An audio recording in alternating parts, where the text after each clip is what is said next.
ओम नमो भगवते वासुदेवाय।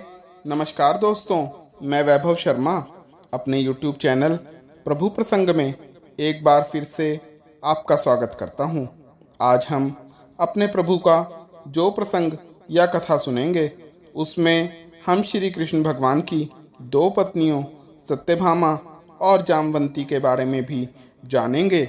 यदि आप कभी अपने जीवन काल में द्वारिका जाते हैं और यदि प्रभु कृपा से आपको द्वारिका जाने का सौभाग्य प्राप्त होता है तो वे वैष्णव जानते हैं, द्वारिका में जो भेंट द्वारिका है वहाँ पर श्री कृष्ण की रानियों के जब आप दर्शन करेंगे तो आप सत्यभामा और जामवंती रानियों का नाम भी रुक्मणी जी के साथ सुनेंगे और दर्शन प्राप्त करेंगे।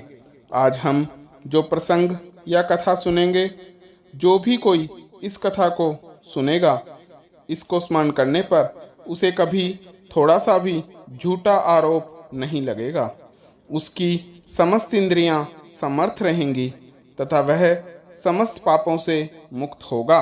चलिए कथा पर आगे बढ़ते हैं। एक समय में एक राजा सत्यजित हुए, उनके मित्र भगवान आदित्य हुए। एक समय की बात है, समुद्र तट पर बैठे हुए राजा सत्यजित ने भगवान सूर्य नारायण की स्तुति की। उसके स्तुति यानी पूजा करने से भगवान भास्कर उसके सम्मुख प्रकट हुए। भगवान सूर्य ने सत्यजित को प्रसन्न होकर दर्शन दिए और सैमंतक नाम की उत्तम महामणि उतारकर उसको दे दी। सत्यजित भगवान की द्वारिका में रहने लगा। वह मणि प्रतिदिन 8 बार सोना देती थी। उसके प्रभाव से संपूर्ण राष्ट्र में रोग, अनावृष्टि तथा सर्प, अग्नि, चोर आदि का भय नहीं रहता था। भगवान अच्युत यानी श्री कृष्ण को भी इच्छा हुई कि अरे, यह दिव्य रत्न तो महाराज उग्रसेन के योग्य है, परंतु भगवान ने जातीय विद्रोह के भय से समर्थ होते हुए भी उसे छीना नहीं। उधर सत्यजित को जब यह बात पता चली तो उसने डर कर यानी अननोन फियर के रहते एवं अपने लोभवश वह मणि अपने भाई प्रसेन को दे दी। किंतु वह नहीं जानता था कि पवित्रता न रहने पर मणि प्राणघातक भी हो जाती है। यहाँ हमें यह बात समझनी चाहिए, संसार में कोई भी वस्तु या साधन के हम स्वामी या मालिक केवल एक निश्चित समय के लिए ही हो सकते हैं, अनंत काल के लिए नहीं।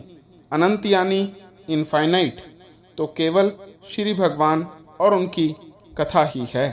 ऐसा कहा भी है, हरि अनंत हरि कथा अनंता, कहीं सुनहि बहुविधि सब संता। अर्थात भगवान और भगवान की कथा ही अनंत है, जिसे कई प्रकार से मेरे भारतवर्ष में संत कहते एवं सुनते हैं। चलिए कथा पर आगे बढ़ते हैं। सत्यजित का भाई प्रसेन मणि पहनकर शिकार के लिए गया और वहां उसे एक सिंह ने मार डाला। जब वह सिंह प्रसेन को मारकर मणि को मुंह में लेकर घूम रहा था तो ऋषराज जामवंत ने उस सिंह को मार डाला। तब उस मणि को लेकर जामवंत अपनी पत्नी के साथ गुफा में आ गया। उसने अपने बालक को वह मणि दे दी।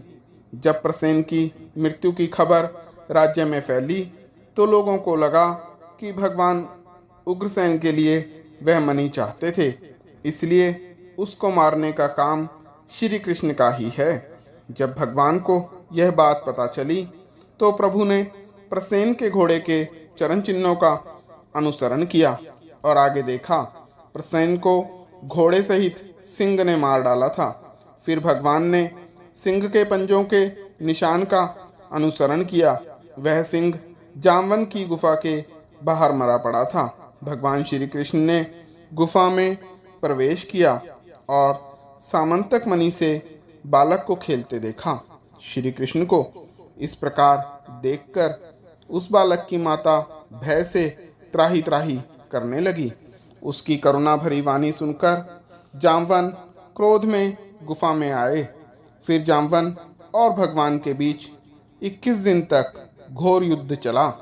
सैनिकों ने 8 दिन तक इंतजार किया और विचार किया कि अवश्य ही मधुसूदन गुफा के मध्य मारे गए, नहीं तो जीवित होने पर शत्रु को जीतने में केशव को इतने दिन क्यों लगते।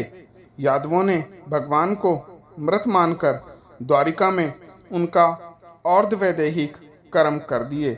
उसके करने से भगवान को शक्ति मिली और जाम्बवन भी थक कर शक्तिहीन तो हो ही गया था, तो मेरे भगवान ने युद्ध में उसको हरा दिया।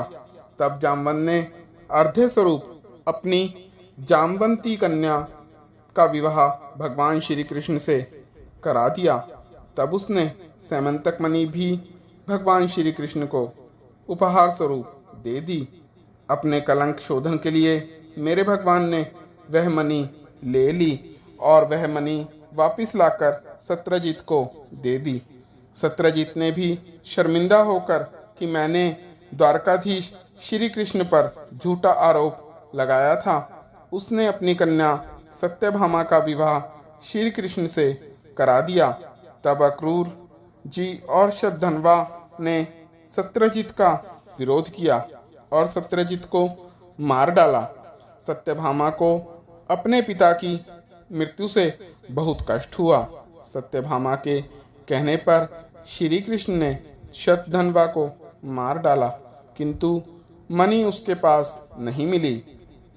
जब श्री कृष्ण ने बलराम जी को मणि ना मिलने की बात कही तो बलराम जी ने सोचा, कन्हैया झूठ बोल रहा है, यह सब प्रभु की लीला है। बलराम जी द्वारिका छोड़कर विदेह नगर चले गए। विदेह नगर में ही बलराम जी ने गदा ज्ञान दुर्योधन को दिया और उसके गुरु कहलाए। जब फिर भगवान को पता चला कि मणि अक्रूर जी के पास है तो प्रभु बोले, अक्रूर जी मुझे मणि नहीं चाहिए, परंतु एक बार कृपा करके वह मणि दिखा दीजिए, क्योंकि मेरे दाऊ भैया मुझे झूठा समझकर मुझसे अभी तक नाराज हैं। उन्होंने वह मणि दिखाई, तब जाकर मेरे प्रभु पर से मिथ्या आरोप हटा।